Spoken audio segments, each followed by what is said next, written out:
The recent developments show significant changes in the strategy of the Western countries involved in the Syrian conflict. The US has sent ground forces, including special operations units, into the region. French Air Force has sharply increased the number of sorties, and France's rapid reaction troops and naval units are being moved closer to Syria.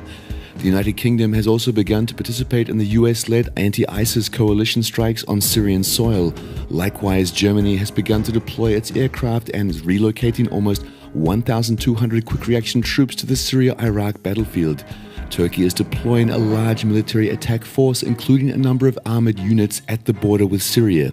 It seems that NATO powers have realized the strategy aimed at Assad's ousting by a diverse range of militant groups, including ISIS, which is backed by Turkey, and the US, has failed.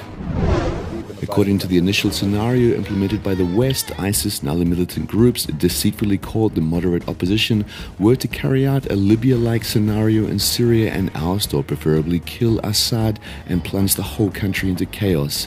Then the US-led coalition would start a full-scale military operation to stop the terrorists threatening the moderate opposition in Syria, deploy NATO forces on the ground, and take control of the crucial oil and logistic infrastructure. Western oil corporations, supported by NATO, would then restore the state of affairs as it existed more than 40 years ago. Syria would fall victim to total exploitation by overseas powers. The Mediterranean would become the alliance's internal lake. Now it's clear that Syria won't fall under terrorist group pressure. The Syrian forces, backed by Russia and Iran, are gaining momentum, recapturing cities and facilities earlier controlled by militants.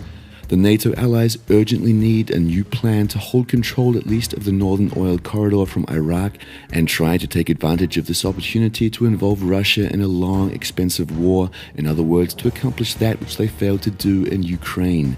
It means that the NATO contingent must occupy crucial infrastructure, including oil fields, before the Syrian government forces liberated. Anti-government, meaning anti-Russian and anti-Iranian forces, would be established in parts of divided Syria. The need for an excuse to implement the changed approach could be the reason why the November 13th Paris attacks wasn't prevented by Western special services. The implication of the Western plan to divide Syria in a number of vassal entities leads to three main scenarios. 1. Military build-up and escalation in the region could lead to open military conflict between NATO and the alternative anti-ISIS coalition that is led by Russia. This regional conflict could easily lead to a global war.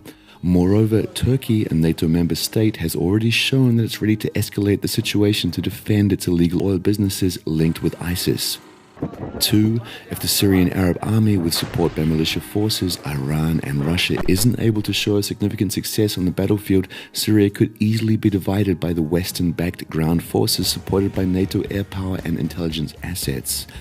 A direct military intervention to take control of the oil structure and crucial logistics points also remains possible.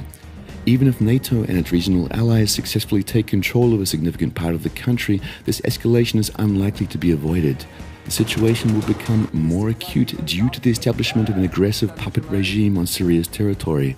Considering that the alternative anti-ISIS coalition won't lay down its arms, an open conflict could easily be provoked by the interested powers. 3. If the Syrian government forces, supported by Russia and Iran, take control of the country's key areas, the US-led coalition will face the fact that Syria is de facto liberated from terrorist groups. It could prevent a direct military intervention by NATO. In this case, the NATO countries would strengthen their presence in Iraq and use it as a foothold to launch further destructive actions against Syria. However, it's the safest scenario most likely to avoid a global escalation.